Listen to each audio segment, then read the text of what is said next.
एकादश भाव लाभ स्थान में केतु बड़ा धार्मिक, बहुत आस्थावान और बड़ा दानवीर बनाते हैं। एक श्रेष्ठ दानवीर होता है, यदि उसको दानवीरों का दानवीर कहा जाए तो कोई अतिशयोक्ति न होगी।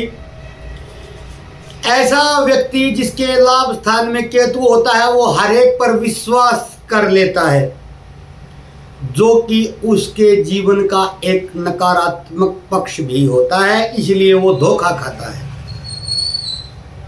त्वचा और श्वसन तंत्र से संबंधित एलर्जी संबंधित व्याधि रोग उसको होते ही है। जीवन में कोई एक विशेष कार्य उसका अधूरा रह जाता है और ये टीस उसके मन में बनी रहती है। जय भोलेनाथ, जय जगन्नाथ, जय जय श्री सीताराम। एकादश भाव लाभ स्थान में केतु की स्थिति को लेकर आपके सम्मुख उपस्थित हूँ। एकादश भाव में स्थित केतु का विश्लेषण करते समय हमें यह समझना आवश्यक है कि एकादश भाव आय, लाभ, मित्र, आकांक्षा, सामाजिक नेटवर्क और इच्छाओं की पूर्ति का घर है, जबकि केतु वैराग्य, रहस्य, भ्रम और पूर्व जन्म के संस्कारों का प्रतिनिधि है। जो वीडियो के पूर्व में बताया वो लगभग सभी के साथ फलित तो होगा। केतु की महादशा आ जाए तो जो अभी मैं स्थितियां बताने वाला हूं वो तीव्रता से फलित होती हैं। मैं जो बताने वाला हूं वो तार्किक, अनुभव सिद्ध और जीवन में घटित होने वाले फल होंगे। कल्पना, भय और अंधविश्वास नहीं मिलेगा। आय के स्रोत अनिश्चित और गुप्त हो सकते हैं। आय अचानक या छुपे हुए माध्यमों से आती, जैसे गुप्त निवेश, ऑनलाइन माध्यम, रॉयल्टी, कमीशन, कोडिंग, तंत्र, गूढ़ सेवाएं, ज्योतिष, ओरा हीलिंग इत्यादि इत्यादि। नियमित पारंपरिक नौकरी से स्थायी संतोष ऐसे जातक को नहीं मिलता है।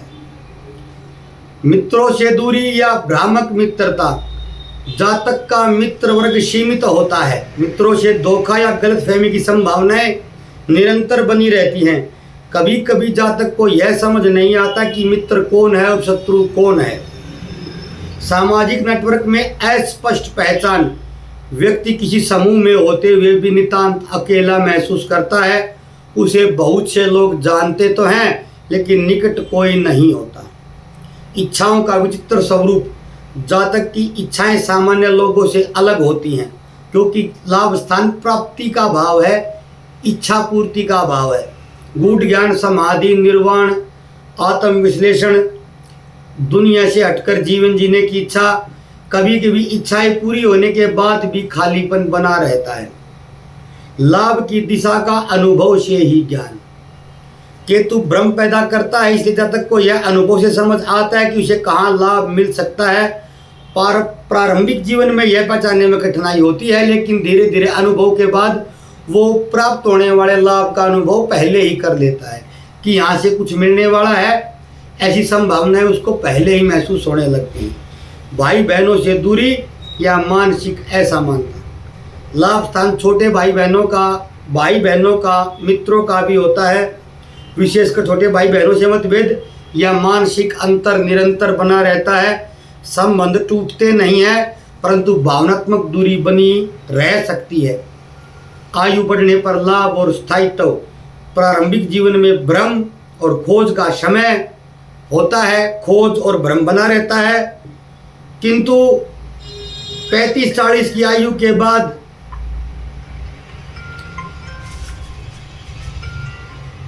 स्थायित्व और विशेष दिशा मिलने लगती है। समाज से हटकर चलने वाले लाभ का मार्ग। जातक भीड़ से हटकर चलता है, वह जो सब कर रहे हैं उसमें उसे लाभ नहीं मिलता, उल्टे कुछ हटकर करने में सफलता मिलती है।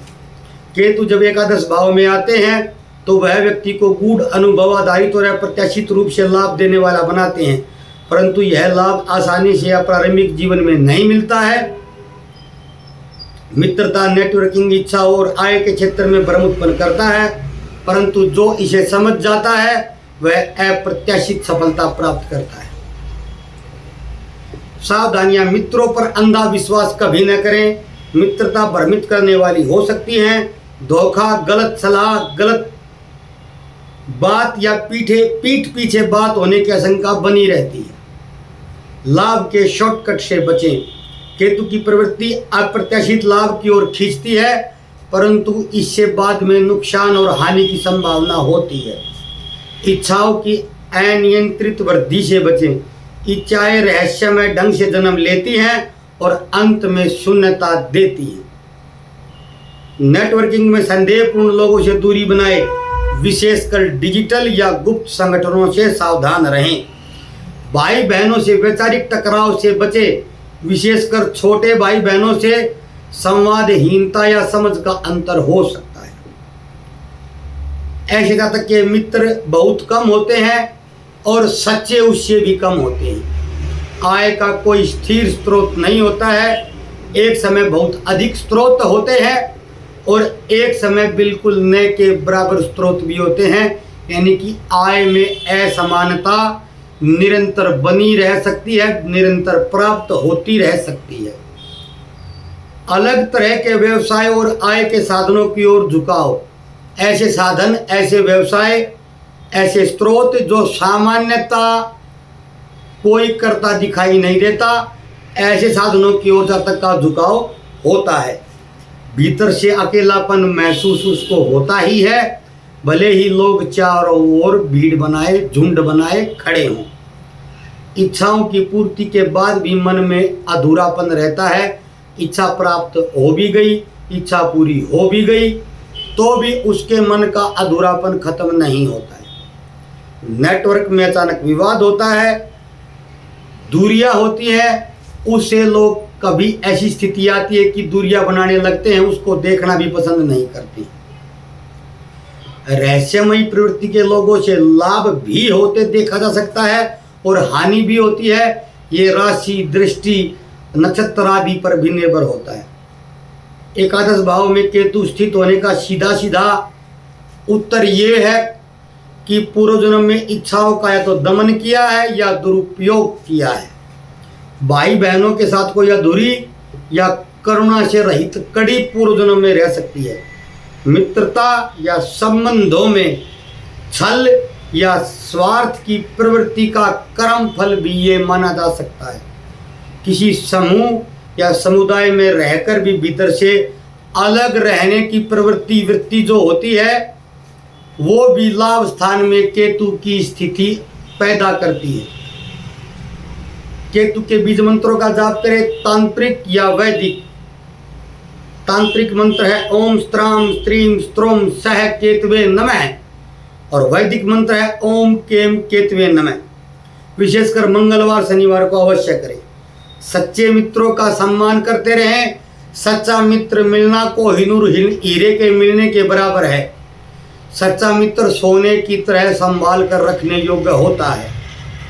स्वार्थी मित्रों से और स्वार्थी व्यक्तियों से चुपचाप दूरी बनाएं। विवाद, बहस, तर्क वितर्क बिल्कुल न करें।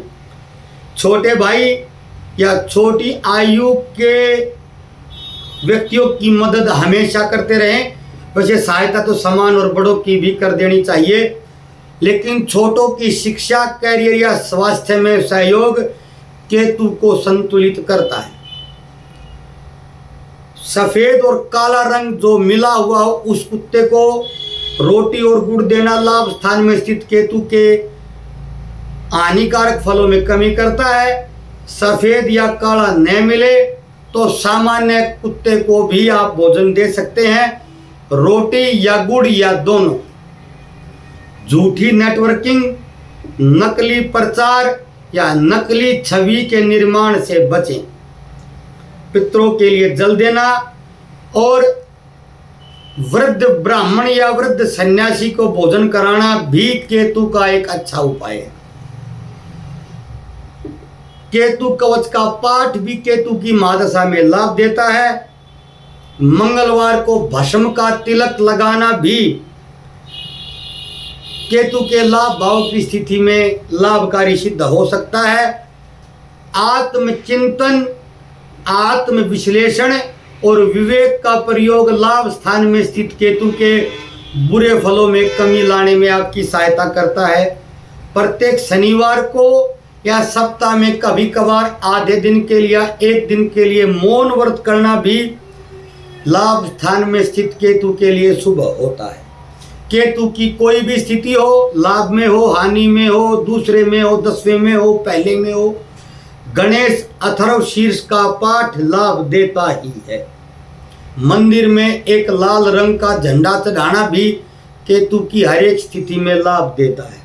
जिस भाव में केतु स्थित हो उस भाव के फलों के बारे में बखान करना भी केतु के फलों में हानि देता है।